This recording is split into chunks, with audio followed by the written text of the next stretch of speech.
प्रधानमंत्री नरेंद्र मोदी और जापान के पीएम फूमियो किशिदा के बीच हिरोशिमा में हुई द्विपक्षीय वार्ता।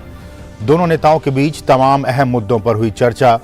पीएम मोदी ने G7 बैठक में आमंत्रित करने के लिए जापान के पीएम का जताया आभार।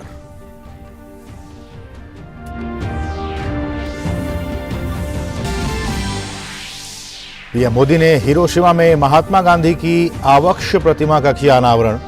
भारतवंशियों से की मुलाकात। पीएम ने कहा, जलवायु परिवर्तन और आतंकवाद के खिलाफ लड़ाई में बापू के विचार आज सबसे अधिक प्रासंगिक। पीएम जापान में G7 के साथ ही क्वाड की बैठक में लेंगे हिस्सा।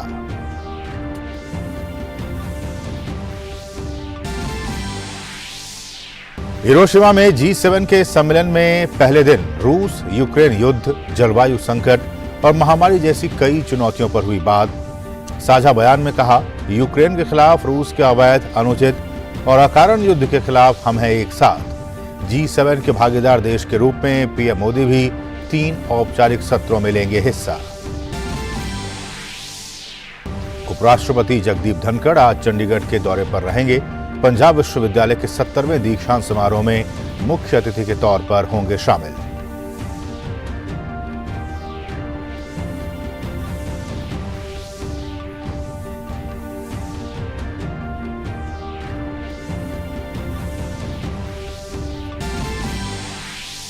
केंद्रीय गृह मंत्री अमित शाह आज गुजरात के दौरे पर। द्वारका में national academy of coastal policing के स्थायी कैंपस का करेंगे शिलान्यास। द्वारकाधीश मंदिर में करेंगे पूजा अर्चना।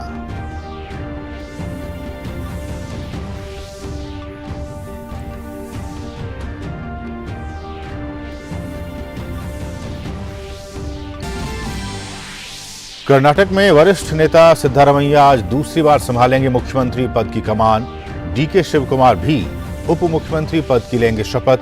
कांग्रेस की पूर्व अध्यक्ष सोनिया गांधी और पार्टी नेता राहुल गांधी समेत कई राज्यों के मुख्यमंत्री इस समारोह में हो सकते हैं शामिल।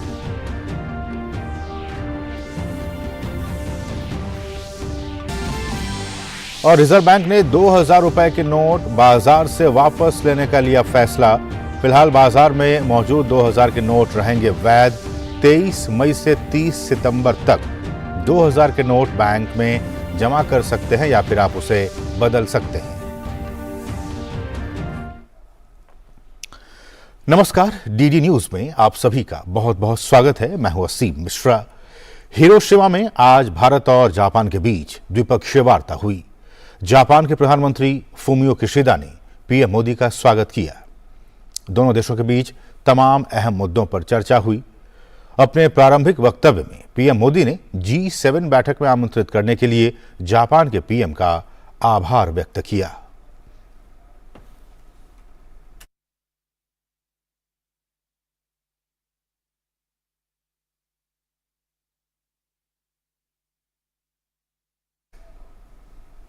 एक्सेलेंसी, G7 की शानदार योजना के लिए, आयोजन के लिए मैं आपको हृदय से बहुत बहुत बधाई देता हूं।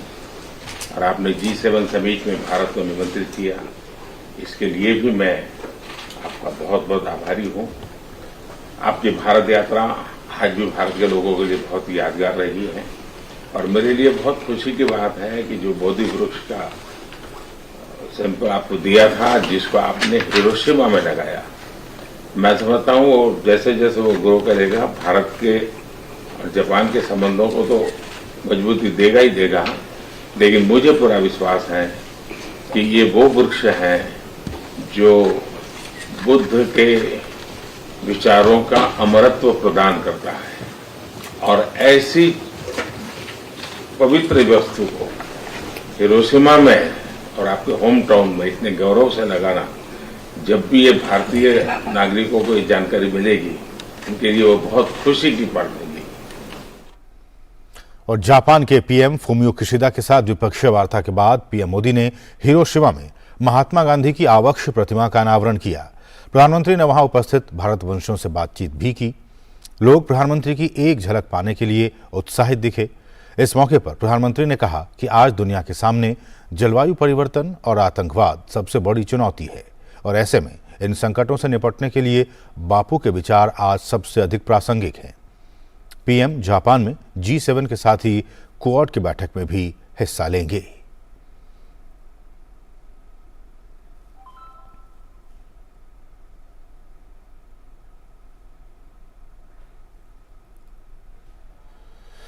जापान के हिरोशिमा में शुक्रवार को 3 दिवसीय G7 शिखर सम्मेलन की औपचारिक शुरुआत हुई।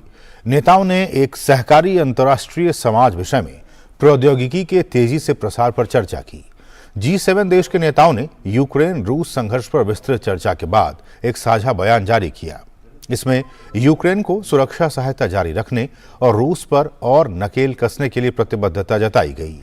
पीएम मोदी आज सम्मेलन के 3 औपचारिक सत्रों में हिस्सा लेंगे। विश्व युद्ध के दौरान मानवता को कलंकित करने वाले घृणित कृत्यों का शिकार होने वाला जापान का शहर हिरोशिमा। दुनिया एक बार फिर युद्ध के प्रभाव से जूझ रही है और विरासत में मिले अपार दुख दर्द वाला यह शहर दुनिया के सबसे शक्तिशाली 7 देशों के संगठन G7 की मेजबानी कर रहा है। दुनिया को ऐसी आपदा से बचाने की उम्मीद के बीच 3 दिवसीय G7 शिखर सम्मेलन की औपचारिक शुरुआत हुई। सम्मेलन के पहले सत्र में नेताओं ने एक सहकारी अंतर्राष्ट्रीय समाज पर चर्चा की। इस दौरान प्रौद्योगिकी के तेजी से प्रसार, आर्टिफिशियल इंटेलिजेंस का उपयोग और विनियमन करने के बारे में विचारों का आदान प्रदान किया। इस मौके पर फूमियो किशिदा ने कहा कि दुनिया इस समय रूस यूक्रेन युद्ध, जलवायु संकट और महामारी जैसी कई चुनौतियों से जूझ रही है। ऐसे में हम हिरोशिमा से अंतर्राष्ट्रीय समुदाय के बीच इनके समाधान पर जोर दे रहे हैं। दुनिया जलवायु संकट, महामारी और यूक्रेन पर रूसी आक्रमण जैसे कई संकटों का सामना कर रही है। इन परिस्थितियों में G7 को और प्रभावी ढंग से अंतर्राष्ट्रीय समुदाय के सामने आने वाले महत्वपूर्ण मुद्दों का समाधान देना चाहिए और दुनिया का नेतृत्व करना चाहिए। वहीं दूसरे सत्र में G7 नेताओं ने यूक्रेन के खिलाफ रूस की आक्रामकता के संबंध में खुलकर अपने विचारों का आदान प्रदान किया। नेताओं ने साझा बयान जारी करते हुए कहा कि यूक्रेन के खिलाफ रूस के अवैध, अनुचित और अकारण युद्ध के खिलाफ एक साथ खड़े हैं। रूस की आक्रामकता के कारण पिछले 15 महीने में हजारों लोगों की जान गई है। साथ ही साथ यूक्रेन के लिए हमारा समर्थन कम नहीं होगा। बयान में रूस की अवैध कार्रवाइयों के प्रभाव को कम करने की प्रतिबद्धता व्यक्त की गई। नेताओं ने साथ ही जोर दिया कि रूस अपनी ओर से जारी युद्ध को तुरंत और पूरी तरह से और बिना शर्त के रोक दे और अपने सैनिकों एवं सैन्य उपकरणों को वापस बुला ले। बयान में रूस द्वारा जापोरिजिया परमाणु ऊर्जा संयंत्र की गैर जिम्मेदाराना जब्ती और सैन्यकरण पर गंभीर चिंता व्यक्त की गई है। इसके अलावा G7 नेताओं ने यूक्रेन को सुरक्षा सहायता जारी रखने के लिए प्रतिबद्धता जताई है। सम्मेलन के मुख्य एजेंडे में यूक्रेन युद्ध 1 है। यूक्रेन में रूसी आक्रामकता को रोकने की आर्थिक प्रतिबंध समेत दूसरे कदम उठाए गए हैं, लेकिन इसका प्रभाव उस हद तक नहीं दिखाई दिया जितनी उम्मीद की जा रही थी। अब रूस पर और नकेल कसने की तैयारी हो रही है। ब्रिटेन और यूरोपीय संघ ने यूक्रेन के समर्थन में रूस के हीरे सहित कई सामानों के आयात पर प्रतिबंध लगाने का फैसला किया है। सम्मेलन में इस बात पर आम सहमत बनाने की कोशिश की जाएगी। इसके तहत हीरे, तांबे, एल्युमिनियम समेत कई धातुओं के आयात पर प्रतिबंध लगाने की तैयारी की गई है। सम्मेलन से इतर G7 के यूरोपीय संघ के नेताओं ने एक गोल में चर्चा की। बैठक के दौरान यूक्रेन में जारी रूस हमले पर चिंता जताई गई। वहीं प्रधानमंत्री नरेंद्र मोदी सम्मेलन में हिस्सा लेने के लिए हिरोशिमा पहुंचे। प्रधानमंत्री सम्मेलन के 3 औपचारिक सत्र में हिस्सा लेंगे, जिनके विषय बहुसंख्यक संकटों का समाधान करने के लिए मिलकर काम करें, अनुकूल और सतत गृह के लिए साझा प्रयास और शांतिपूर्ण, स्थिर और समृद्ध दुनिया की ओर है। प्रधानमंत्री इसके अलावा क्वाड नेताओं के साथ बैठक भी करेंगे। सम्मेलन में हिस्सा लेने पहुंचे G7 के सदस्य देशों के नेताओं ने हिरोशिमा पीस मेमोरियल पार्क में पुष्प अर्पित कर परमाणु हमले के पीड़ितों को श्रद्धांजलि दी। इस मौके पर सभी नेताओं ने पार्क में पौधे भी लगाए। वहीं आयोजन स्थल के बाहर प्रदर्शनकारियों की भीड़ भी दिखी। यह प्रदर्शनकारी वैश्विक नेताओं से विश्व शांति और परमाणु हथियारों के इस्तेमाल से दूरी बनाने का आग्रह करते दिखे।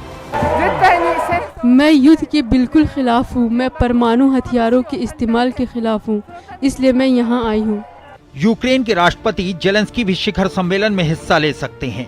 गौरतलब है कि G7 दुनिया की 7 सबसे बड़ी विकसित और उन्नत अर्थव्यवस्था वाले देशों का समूह है, जिसमें Canada, France, Germany, Italy, Japan, Britain और अमेरिका शामिल हैं। कुछ दूसरी अहम खबरों पर नजर डालें। उपराष्ट्रपति जगदीप धनखड़ आज चंडीगढ़ के दौरे पर रहेंगे। उपराष्ट्रपति पंजाब विश्वविद्यालय के 70वें दीक्षांत समारोह में मुख्य अतिथि के तौर पर शामिल होंगे। अपनी यात्रा के दौरान उपराष्ट्रपति, जो पंजाब विश्वविद्यालय के चांसलर भी हैं, विश्वविद्यालय के सिंडिकेट और सीनेट के सदस्यों के साथ अनेक बैठकें करेंगे। उपराष्ट्रपति पंजाब विश्वविद्यालय शिक्षक संघ के सदस्यों, गैर शिक्षण संगठन और स्टूडेंट यूनियन के सदस्यों के साथ भी बातचीत करेंगे। चंडीगढ़ की 1 दिवसीय यात्रा के दौरान उपराष्ट्रपति पंजाब राजभवन का भी दौरा करेंगे।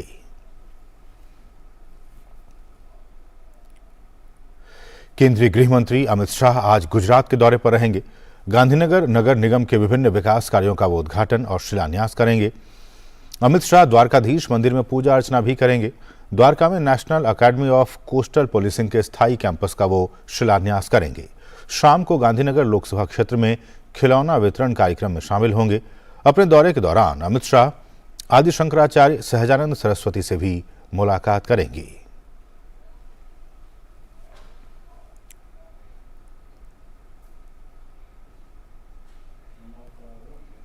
और अब बात कर्नाटक की।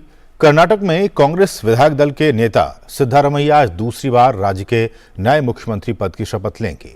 कांग्रेस के वरिष्ठ नेता डीके शिव कुमार भी उप मुख्यमंत्री के तौर पर शपथ लेंगे। राज्यपाल थावरचंद गहलोत उन्हें पद की शपथ दिलाएंगे। कैबिनेट में शामिल होने वाले कुछ विधायक भी पद और गोपनीयता की शपथ लेंगे। कांग्रेस की पूर्व अध्यक्ष सोनिया गांधी और पार्टी नेता राहुल गांधी और प्रियंका गांधी को भी शपथ ग्रहण समारोह के लिए आमंत्रित किया गया है। कांग्रेस के राष्ट्रीय अध्यक्ष ने तमिलनाडु के मुख्यमंत्री एम.के. स्टालिन, पश्चिम बंगाल के मुख्यमंत्री ममता बनर्जी, बिहार के मुख्यमंत्री नीतीश कुमार और नेशनल कांग्रेस कॉन्फ्रेंस के प्रमुख फारूक अब्दुल्ला को भी निमंत्रण भेजा है। मार्क्सवादी कम्युनिस्ट पार्टी के नेता सीताराम येचुरी को भी आमंत्रित किया गया है। छत्तीसगढ़, राजस्थान और हिमाचल प्रदेश के मुख्यमंत्री भी अतिथियों में शामिल हैं। शपथ ग्रहण समारोह को देखते हुए समारोह स्थल के आसपास सुरक्षा कड़ी कर दी गई है। भारतीय रिजर्व बैंक 2000 रुपए के नोट को वापस लेने जा रही है। रिजर्व बैंक ने बैंकों को सलाह दी है कि वे तत्काल प्रभाव से 2000 रुपए मूल्य वर्ग के बैंक नोट जारी करना बंद करें। हालांकि 2000 रुपए के मूल्य वर्ग के बैंक नोट वैध मुद्रा बने रहेंगे। अगर 2000 रुपए के नोट आपके भी पास हैं तो बैंक में जाकर उसे बदलवाना होगा। भारतीय रिजर्व बैंक ने बयान जारी कर कहा है कि बैंकों से कि वे 30 सितंबर 2023 तक 2000 रुपए के नोटों के लिए जमा करें या फिर वो विनिमय सुविधा प्रदान करें। लोगों को ये ध्यान रखना होगा कि एक बार में अधिकतम 20,000 रुपए मूल्य के नोट बदलवाए जा सकेंगे।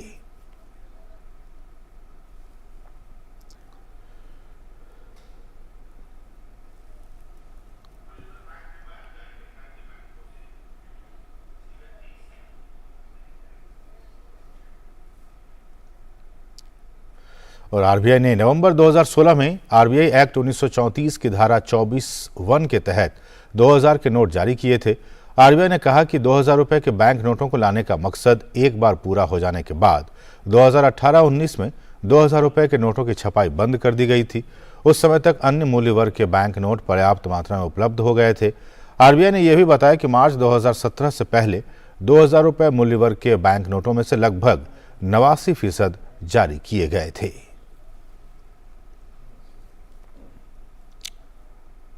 और अगर कोई भारतीय विदेश यात्रा पर है तो और वहां पर वो अपने इंटरनेशनल क्रेडिट कार्ड और डेबिट कार्ड का इस्तेमाल कर रहा है तो आरबीआई के फेमा नियमों के तहत 7 लाख तक के भुगतान पर टीसीएस काटना जरूरी नहीं होगा।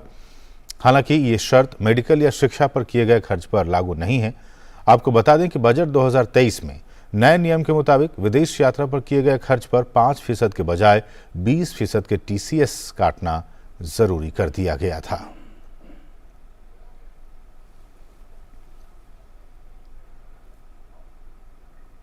एंजल टैक्स को लेकर वित्त मंत्रालय ने स्पष्टीकरण जारी किया है।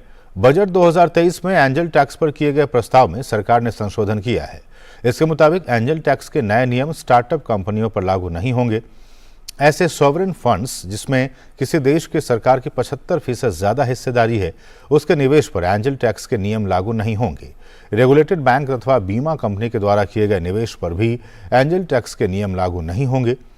अगर किसी कंपनी के शेयर में विदेशी पेंशन फंड या सोवरेन फंड निवेश करता है तो भी एंजल टैक्स नहीं लगेगा। सेबी के पास पंजीकृत कैटेगरी 1 के फॉरेन पोर्टफोलियो इन्वेस्टर के निवेश पर भी एंजल टैक्स लागू नहीं होगा। 50 से ज्यादा निवेशक वाले फंड हाउस द्वारा निवेश पर भी एंजल टैक्स के नए नियम लागू नहीं होंगे।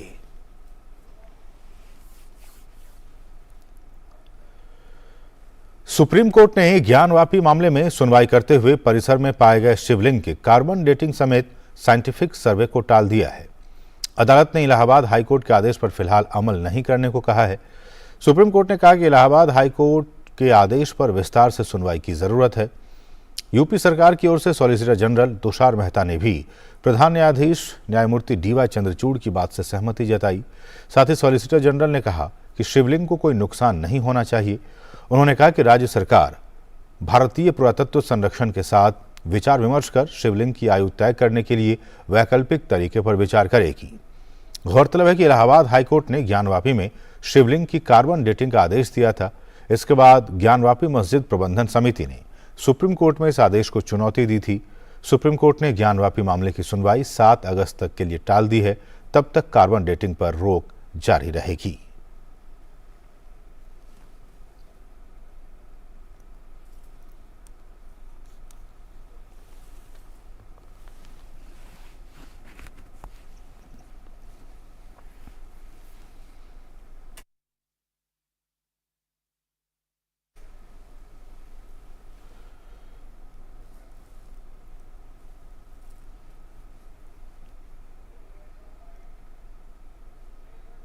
सर्वोच्च न्यायालय ने विषय की गंभीरता को समझा और देखा कि हाँ मामला बहुत संगीन है और इसका परीक्षण होना चाहिए। तो सुप्रीम कोर्ट का भी यह था, 3 जजेस की पीठ में गया था कि इस मामले का संपूर्ण परीक्षण होना चाहिए और परीक्षण के लिए उन्होंने जुलाई लगाई है। सारे पार्टी नोटिस जारी किया है, हमने जवाब मांगा है और जुलाई में सुनवाई होगी। तब तक प्रोसीडिंग डेफर्ड रहेगी, यानी रुकी रहेगी। विश्वविद्यालय अनुदान आयोग के अध्यक्ष एम जगदीश कुमार ने कहा है कि मणिपुर में कानून व्यवस्था की स्थिति को देखते हुए राज्य में साझा विश्वविद्यालय प्रवेश परीक्षा 29 मई से आयोजित की जाएगी। वहीं केंद्र शासित प्रदेश जम्मू कश्मीर में इसका आयोजन 21 से 25 मई की जगह 26 मई से किया जाएगा। इस वर्ष CUET यूजी परीक्षा के लिए जम्मू कश्मीर से कुल 87,309 उम्मीदवारों ने पंजीकरण कराया है।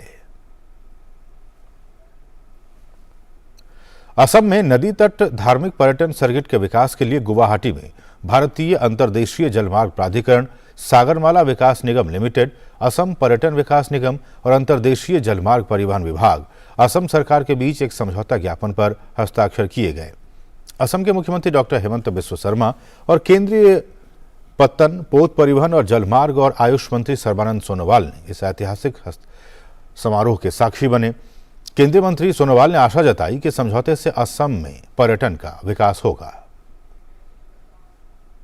This is a kind of new dimension to the growth of industry of tourism in the state of Assam, and I believe if this can be successfully operated tomorrow, then definitely whatever water body, waterways we have been gifted by God in Assam will be well developed, and it will give us a mileage for our future overall growth of our economy and our society.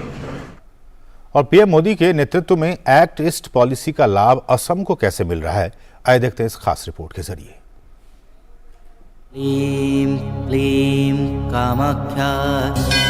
Kamakhya मंदिर 64 शक्तिपीठों में से एक और करोड़ों लोगों की आस्था का प्रतीक, जहां मां के दर्शन के लिए लोग देश विदेश से आते हैं। सिर्फ कामाख्या मंदिर ही नहीं, बल्कि चक्रेश्वर मंदिर, पांडुनाथ मंदिर, अश्वत्थलंता मंदिर, औनती सत्रा मंदिर, दौल गोविंदा मंदिर और उमानंदा मंदिर तक श्रद्धालु पहुंचते हैं। या तो ये मंदिर पहाड़ों की ऊंचाई पर हैं या ब्रह्मपुत्र नदी से घिरे हुए हैं। और इन्हीं श्रद्धालुओं का सफर सरल और सुगम बनाने के लिए रिवर राइन बेस्ड टूरिज्म सर्किट के तहत फ्यूनिकुलर ट्रॉली सिस्टम और फेरी सेवा की शुरुआत की जाएगी। इस परियोजना की शुरुआत का कारण एक और भी है कि गुवाहाटी के नॉर्थ को साउथ से जोड़ने के लिए एकमात्र जरिया ब्रिज से होकर जाता है।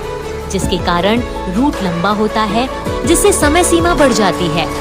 लोगों को इस परियोजना के तहत सुविधा देने का प्रयास किया जा रहा है। गुवाहाटी के इन स्थलों तक पहुंचने का रास्ता हनुमान घाट, जो कि उजान बाजार में है, वहां से शुरू होगा, जो 7 ऐतिहासिक मंदिरों को जोड़ेगा। इस फेरी सेवा से कुल यात्रा समय कम होकर 2 घंटे के अंदर सीमित हो जाएगी। वहीं घाट से कामाख्या मंदिर तक फ्यूनिकुलर ट्रॉली के माध्यम से 500 से 700 मीटर की दूरी 3 मिनट में तय किया जा सकेगा। वहीं पूर्णतः दूरी घटकर 54 किलोमीटर तक रह जाएगी। बात करें उमानंदा मंदिर की भी, तो वहां की दूरी जलमार्ग से मात्र 18 किलोमीटर तक ही रह जाएगी। MOPSW के अंतर्गत सागरमाला परियोजना के तहत इस परियोजना को मजबूती मिल रही है, जिसमें SDCL और IWAI का 55% और असम टूरिज्म डेवलपमेंट कॉर्पोरेशन के साथ BIWD का 45% योगदान शामिल है। यह पहल प्रधानमंत्री नरेंद्र मोदी के एक्ट ईस्ट पॉलिसी को दर्शाता है, जो देश को विकास की ओर निरंतर बढ़ा रहा है। भाजपा के राष्ट्रीय अध्यक्ष जेपी नड्डा ने कहा है कि भाजपा की महिला मोर्चा द्वारा चलाए जा रहे अभियान कमल मित्र एक सराहनीय प्रयास है। उन्होंने कहा कि महिला मोर्चा देश भर में 1 लाख से ज्यादा कमल मित्र जोड़ेगा। अपने अनुभवों का जिक्र करते हुए नड्डा ने कहा कि आज के समय में काफी सुविधा हो गई है, जिसका पहले के समय में सोचना एक कल्पना थी। मुझे कुछ दिनों पहले वानती जी ने बताया था कि इस तरीके से हम कमल मित्र की कल्पना को लेकर के आगे बढ़े हैं और इसमें हम प्रत्येक लोकसभा में 200 कमल मित्र बने और कमल मित्र आगे चल कर के सभी को ट्रेनिंग के माध्यम से कोशिश करते हुए लगभग 1 लाख कमल मित्र बनाने की हमने योजना बनाई है। देश के विदेशी मुद्रा भंडार में इजाफा हुआ है। देश का विदेशी मुद्रा भंडार 12 मई को समाप्त सप्ताह में 3.55 अरब डॉलर उछलकर 599.52 अरब डॉलर हो गया। RBI ने शुक्रवार को इसकी जानकारी दी। इससे पिछले सप्ताह देश का कुल विदेशी मुद्रा भंडार 7.196 अरब डॉलर उछलकर 595.976 अरब डॉलर तक पहुंच गया। केंद्रीय पर्यटन सचिव अरविंद सिंह ने तीसरी G20 टूरिज्म वर्किंग ग्रुप की बैठक के विषय पर नई दिल्ली में प्रेस वार्ता की। पर्यटन सचिव ने कहा कि तीसरी G20 टूरिज्म वर्किंग ग्रुप की बैठक 22 से 24 मई तक श्रीनगर में होगी। इससे जम्मू कश्मीर में पर्यटकों की संख्या बढ़ाने में मदद मिलेगी। वहीं आर्थिक विकास और सांस्कृतिक संरक्षण के लिए फिल्म पर्यटन को भी बढ़ावा मिलेगा। पर्यटन सचिव ने कहा कि भारत की G20 अध्यक्षता के तहत पर्यटन क्षेत्र देश की पर्यटन पेशकशों को उजागर करने और इसकी सफलता की कहानियों को वैश्विक मंच पर साझा करने के लिए एक बेहतरीन अवसर प्रदान कर रहा है।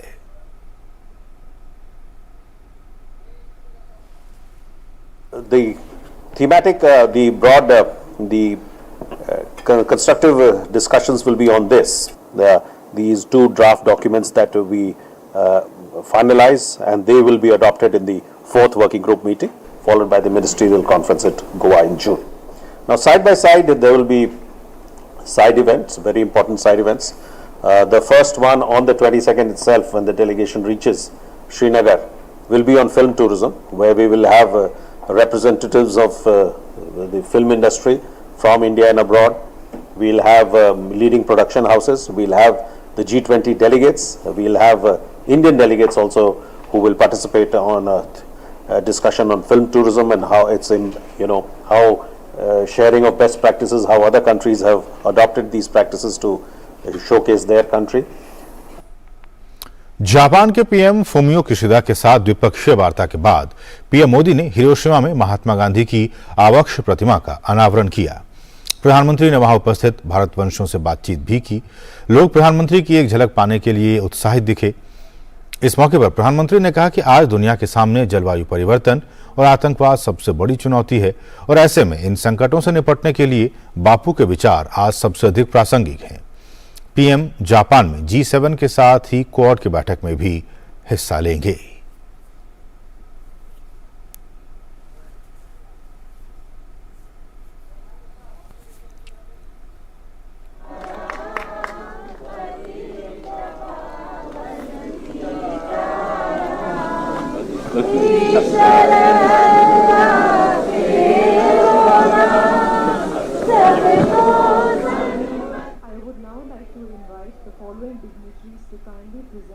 royal tributes. Special Advisor to the Prime Minister Jen Nakatani.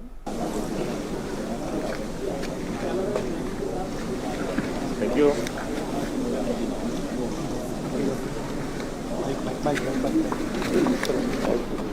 अपना प्राइवेट मीडिया जो वहाँ से आया है।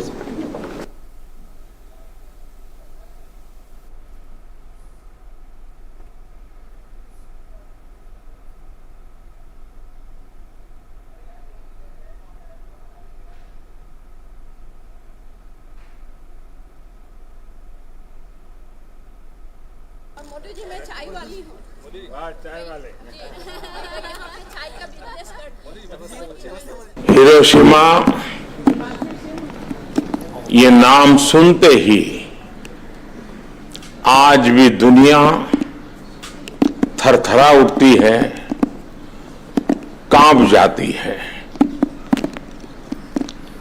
G7 समिट की मेरी इस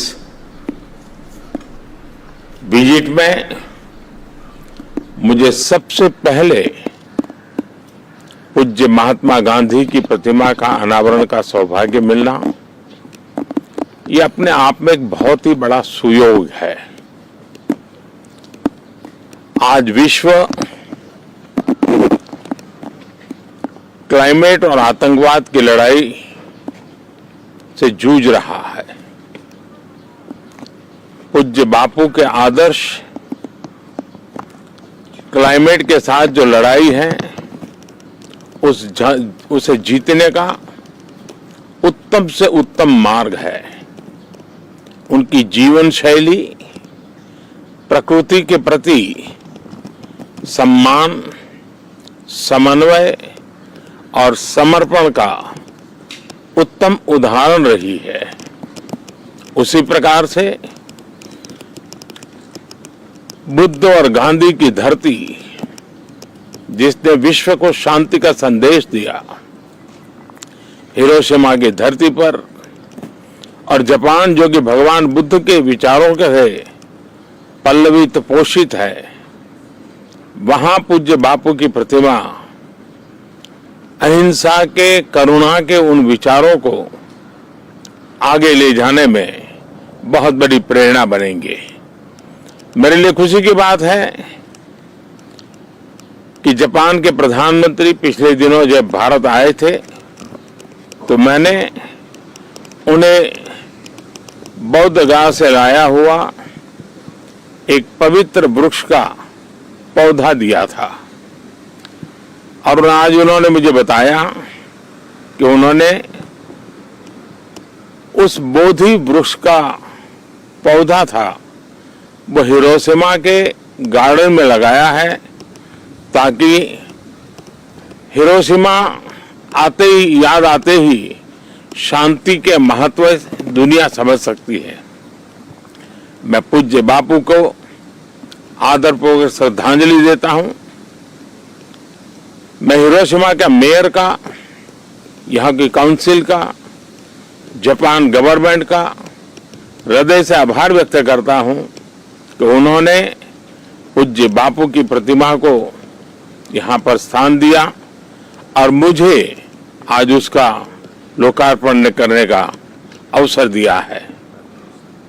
हम सब पूज्य बापू के आदर्शों को जानने का, जीने का और जगत के कल्याण के रास्ते पर चलने का प्रयास करें, यही उनको सच्ची श्रद्धांजलि होगी।